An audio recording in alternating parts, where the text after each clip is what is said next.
Oh, I was, not expecting rewards this insane. So for the Blissey Tera Raid event, they said that there was a rare Blissey Raid that gives tons of Tera Shards.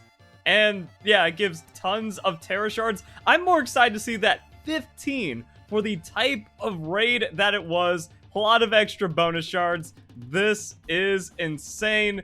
Like I said, you need to be farming this raid. This is the Ditto raid of Pokemon Scarlet and Violet, where you could actually get like a pretty accessible 6 IV Ditto back in Pokemon Sword and Shield raids. So let's go farm and talk about the reward. So currently, I've been trying to find the right balance of what to do with my Koraidon. At the moment, it has a Life Orb, because sometimes you need to get that Screech in there, but if you have Choice Band into a super effective hit, it's just going to beat the raid as well. So Dragon Tera Raid into Koraidon, let's see how this one works, and then we can see how that interacts with the rewards. So you don't want to immediately battle, go for that all-out cheer, you get the damage. Also, depending on the allies that you have, you can get a nice little bit of chip damage from physical attackers, side Dragon Claw helping a bit, buying us a little bit of health on that first turn. Then we can just go into the Outrage for that super effective hit. This is going to be with the Life Orb. Choice Band is a KO, but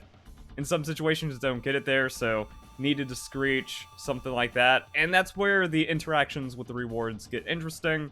Also, now that we're like kind of dealing with the Blissey Shield, gets, could take a little bit of time now, so you really just need that one shot because Blissey has so many hit points. Now, I've been catching a lot of the Blisseys because it's one of the best competitive Pokemon, so maybe there'll be like a weird meta or a weird strategy where you go, oh yeah, that's a good Tera type to have. Now, the goal of this event is that you farm it so much you just hopefully never have to worry about Tera Shards again, or at least until well into the DLC, and maybe the DLC gives like quality of life Tera Shards to where it only costs 25 instead of 50, so maybe you'll never run out if you just farm this for a weekend. And looking at the rewards, we can see this is like the Delibird Raid Event, where for the Delibird Raid Event, if you defeated a 5-star raid, you would get 3 types of Tera Shards and 5 Tera Shards for each type. Blissey is going to give you 4 types, and one of the types will be of the one you defeated, and then you get standard rewards. So because we beat a Dragon Tera Raid, we get 9 Dragon Tera Shards, at least. Can also get like some extra bonus rolls and stuff, so that seems to be pretty good. And then a lot of candies to help you get some level 100 Pokemon, and then the bonus Tera Shards. So the reason why the Delibird Raid event ended up being terrible is because it was only in 5-star raids where you got the bonus Tera Shards. So if you just kept finding 3s and 4s, those were worthless, and it took way too long to go from 5-star raid to 5-star raid for the Delibird event. Now, this creates a little conundrum for how you're going to do Blissey Raids, because it's worth targeting specific types of Blisseys if you're going for that type of Tera Shard, but also if you have something that's very powerful. I talked about how Koraidon, it's super effective against a lot, and you can get the one-shots on Blissey really quickly, so you're actually going to be able to get the bonus Tera Shards pretty fast that way. That Dragon one for the last one, if I had a Choice Band, that would have just been a KO, so I could just keep like Choice Banded Koraidon, and then we just win for free. And the same thing happens for these other super effective ones. Collision Course doing bonus damage if it hits super effective. We got Steel, Dark, Rock, and others, so we're just going to keep hitting those, and then it's a one-shot, and then we get the rewards. Problem is, if you're not going for those Tera Shards, then you're just going to get them, and it's not really as beneficial. So if you're targeting one type of raid, so it makes things just a little weird, and it's like Koraidon can be an optimal Pokemon, but maybe there is something better. We can also see how it goes into a neutral raid where it's not the best, even though it could have a better Tera Shard type.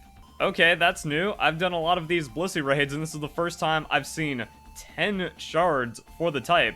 So targeting the specific type is actually going to be very beneficial, because I just got 15 for that, and a few other bonus ones that kind of good. Ghost Fighting Normal, that's like B tier. So it looks like the best way of approaching this is that you go to the Blissey Raids for the types of shards that you want, instead of the Blissey Raids that are the easiest to defeat. Which means we probably need a new Pokemon that can deal with everything. I talked about a Azumarill, let's try a Azumarill.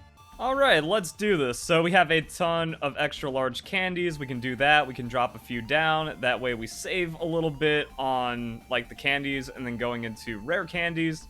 That's just a personal little thing I like to do. Fortunately, it seems like Marill and Azumarill are in a low experience group. I think they might be one of the lowest, actually. Friendship Pokemon kind of gravitate towards that. So, boom, 22. Quick, easy, level 100. We also get rare candies from the Blissey event, so that's going to top right back up. Level 100 Pokemon. Now we can also get hype and do some hyper training. I would like to do this in one take, but there's just like the little bit of animations that kind of get in the way. But maybe I can ramble through it. Because like, boom, we go that. We hit everything. Save a bit of money on special attack we're never going to use. I guess because we are belly drumming, we're going to want to max out the hit points, max out the attack. We got mints for that. We have a stockpile of stuff as well. So go over here, max hit points. It's really just like, yeah, how fast can we just set up a new raid Pokemon, and then we're just going to be good to go on everything. I cashed in some of the rewards from 7-star raids. We got a little bit of money. This doesn't feel too bad. Could technically put some extra points in, but I don't think it matters. Also need to make sure we have the correct ability, so we have to check that. Adamant Mint. Give it a Life Orb. It was thick fat, but we have some extra ability capsules, so that's good. We also got a hidden ability, Blissey, from one of the raids, so that's interesting. Then we can see what Azumarill naturally learns. I feel like that's kind of it. So we got Play Rough, gonna want that. And I'm wondering, like, do we just KO everything neutral? We're like, all right, we go Belly Drum, Play Rough, Attack Cheer, Life Orb, GG, done. Dang, Belly Drum is an egg move. At least now I'm finally going to have a raid Azumarill, even though it was like never really that great, except for this raid. Now it's hopefully going to be super giga busted. You can try that out on this over here. So, going to put the Life Orb back on, going to double check the moveset, but I'm pretty sure everything should be done for the Azumarill. There we go. I prefer to rearrange my moves to where like the first move I use is the first one. And then this should just cover for everything. Alright, my thought is, please be free. Gonna go Belly Drum, gonna go Attack Cheer. Now I can go Play Rough here and just get like that super effective hit onto Blissey for the guarantee, but I want to see if this actually just kind of farms everything neutrally for like whatever case scenario. So do that, Cheer, go all out. Taking some damage. I guess that Seismic Toss kind of puts us in the sketch range.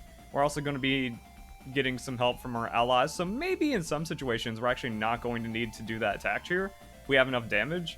And then we just go for the liquidation. Neutral, all that huge power, big stats, and we win. Nice. Now, water and fire Tera Shards are the ones I'm trying to get the most of from this event. Hopefully hundreds, so I just never have to worry. My Chi-Yu is a dark type, so yeah, we're going to need a lot of fire, but then we get a lot of other stuff from it as well. And since Azumarill seems just be like the solo king, and it gives us everything we want, no matter what Tera Shard we see, whatever event, we go, ooh, that's actually pretty nice. I want those shards. Then we can farm them. We also get the bonus shards. The faster you do this, the more of a chance you have to get into the rare one. I already have a Fire Blissey and a Fire Chansey, but maybe I just want like different movesets. So there we go. Unfortunately, this was some of the worst luck we could have gotten because it was only 10, but I'm not really too bothered by that. Like, when I did the first couple of Blissey before I started recording, I was like, is this as great as I thought it was going to be? And overall, it's actually like, yeah, it actually is really good. Alright, and quick test. I want to see, like, if you actually even need the Attack Cheer, or if the huge power with a Belly Drum is enough to just kind of take out neutral raids. Might also kind of depend on the state of Blissey, that if you have some physical attackers and they put it kind of low, it'll be alright. So, Play Rough for the most damage. Probably need the Attack Cheer. Alright. Well, actually, but if they actually do some extra damage, then you don't. So, just kind of keep an eye out for that. Because what sets us apart from, like, doing other raids to just farm specific types is that 5-star raids can take a little bit of extra time, but with this, you can just one-shot it every time, and you get the bonus shards as well. So no matter what, you're making some kind of progress. You're getting at least 25 Tera Shards, which is nice, and then you can get way more than that depending on how the raid ends up going. And even if, like, okay, I only got 10 there, well, that's better than having to do, like, 3-star and 4-star raids, and then like kind of maybe tripping up on 5 stars and not finding them. So yeah, it's just like really good, and then you get a couple bonuses for each type by farming it enough, and you're done. So there we go, guys. Hope you enjoy the video. Hope you have a nice day. Hope you get the most out of this raid, so it feels good to play competitive Pokemon. This kind of like gets you into competitive battling and stuff. And yeah, that's it. Thank you very much for watching.